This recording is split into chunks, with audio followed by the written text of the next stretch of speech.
guys, welcome to another EGX reaction video. I'm Respawn Roscoe, here to talk you through all the big games of EGX 2014 and 2015.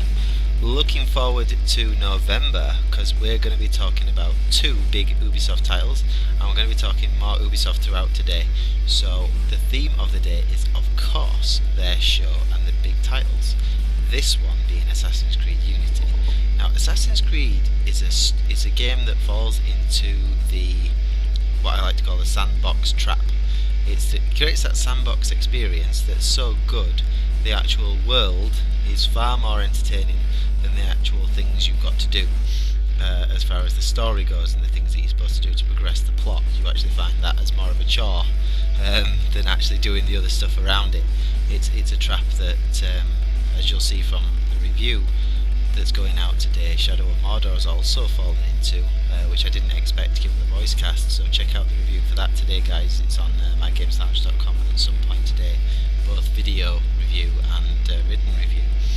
But the thing about Assassin's Creed Unity that really stands out from Assassin's Creed 4 is the way they've taken the game.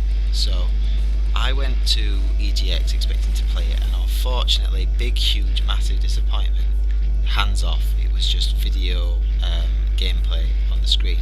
Now, granted, it was exceptional looking video gameplay, but at this stage, it's out in November. I could get that from a game coming out next year. For a game that's coming out this year, it should have been playable. So, first major disappointment there. I wasn't particularly happy about that. But having said that, the plot and the story to Assassin's Creed Unity is something I particularly really like. I like things to do with history, of course, like the entire series is based on, but the French Revolution is a wonderful period of history to be picking, and if done right, it'd be very difficult to actually get it wrong. But if they get the story right, if they make the actual missions within the story not just to follow this person forever whilst listening to them boring, make them exciting, engaging missions that are dark and rich with culture. At the time, that this was not a happy time in history, guys. This was nasty. This was rich versus poor. There were people dying on the street. There were people turning to prostitution just as a way to survive, not a case of we're doing it because we want a few extra quid to go out. It was literally a case of do whatever you could to survive, and that was the way of the people. That was the way of France at this period. So if you've watched Les Miserables, you will know. But this is a game that looks great. I love the co-op element to it, and I am gutted that I neither got to go on the single player or the multiplayer. But I have high hopes for Assassin's Creed Unity, and we're going to be tracking it all the way through to release coming up in November. So keep an eye out on mygameslounge.com for all the things to do with Assassin's Creed Unity.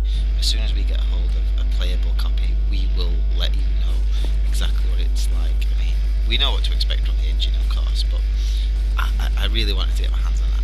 First piece of disappointment. However, this is Assassin's Creed Rogue. This is the option for Assassin's Creed players still on the Xbox 360 or the PlayStation 3. You guys can play an Assassin's Creed game this year, a new one. This is Assassin's Creed Rogue, which is, as you can see, brings back all the best things from the past two games. Shooting things in ships, fantastic, exactly what we want to see. The best thing about it is this is a tutorial gameplay that you can watch. I'll put it on our YouTube channel for you today, but it actually talks you through how you got a much more agile ship than the one you had in Assassin's Creed 4. It can turn faster, you can avoid people better, you've got more of an array of arsenal weapons. Just look at the way it's tearing that ship apart. It's really, really cool. The way it's moving, the way angles seem to be a lot more responsive. So for those people, I know someone who I work with particularly likes his sea battles and his sea shanties as he's exploring the Caribbean. This game looks like it's going to be good. It was playable, and a number of people had a go.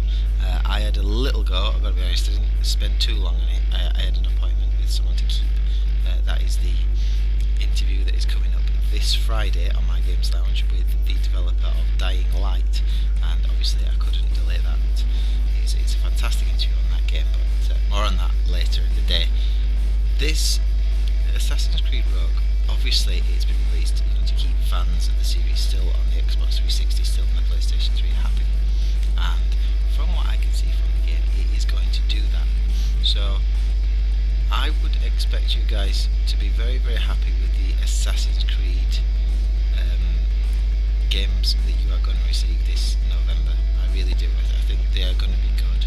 The thing that stands out, obviously, more than anything else, is this whole sandbox trap thing. Is it going to be another case of the world that you've got to explore and the world you've got to do is better than the actual story that you're trying to find out, the actual history of it? With Unity, I really hope not. I really hope they make a really dark, really nasty, brutal French Revolution story. And with Rogue, this is obviously taking the approach that you're actually a Templar. You're trying to make life for the assassins more difficult, and maybe something happens to change that. I'm not sure of the plot points, but it could be very, very interesting. Ubisoft know how to make a good game. They know how to make a good Assassin's Creed game, and I think fans of the series, as I've said, are going to be fairly happy. So keep it on mygameslounge.com. Come join us, the gamers, on My Games Lounge. We'll be more than happy to welcome